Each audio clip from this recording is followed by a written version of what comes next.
The big news yesterday has to do with a little report from the Philadelphia Inquirer and Scott Lauber.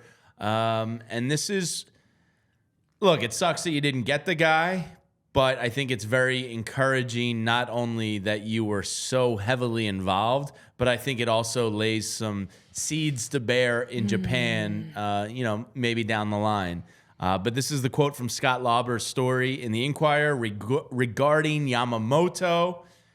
After meeting for 3 hours on December 14th with Yamamoto and his agents and making a presentation that featured a video appearance by Bryce Harper, the Phillies offered more money than any other team, according to multiple industry sources.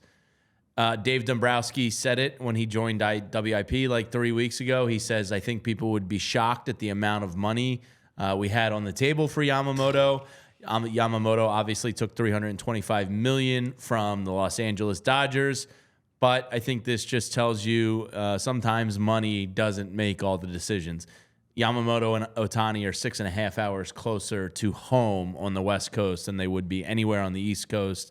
And I think when you're dealing with that much money, Renee, you got to choose a little bit of life happiness at some point. So it sucks that they didn't get him. But it's very encouraging they were willing to go get him.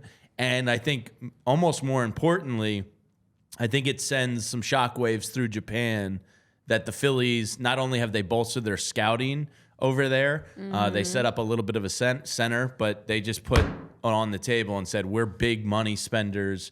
And if the right prospect comes out of Japan, we're willing to throw around Dodger and Yankee type money. Yeah, I think actually one of the biggest things that came out for me when I read this note that the Phillies put in a bigger offer than any team, including the Dodgers, actually connected me to what Shohei Ohtani was saying earlier this week about the Yankees, that he never offered them a deferred contract, just like Yamamoto was offered more money. So ultimately, we kept thinking, and we were all wondering, what was the offer? What was the ultimate reason why these guys decided to go to the Dodgers? And like you mentioned, there's a plethora of reasons, and it was not money. It was not, Shohei Ohtani could have said to the Yankees or anybody else, hey, I'm interested in doing a deferred contract. They wanted to be in LA. But he didn't want to do it. He wanted to be in LA. Yamamoto could have said, hey, you know what? The Phillies are offering more. This is a win-now team, too.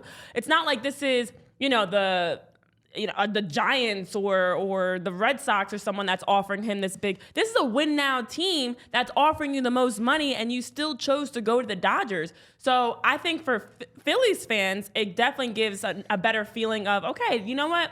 As much as this offseason has felt slow and felt like the team hasn't been doing anything, they have been. They've been pushing their chips in, just have fallen short. But for Yamamoto and for Ohtani, ultimately, they wanted to be with the Dodgers is what it came down to. And like you mentioned, millions to millions was not the difference. It was where they location-wise wanted to be, probably wanting to play together and with that group. Those are the types of factors. California weather is pretty awesome.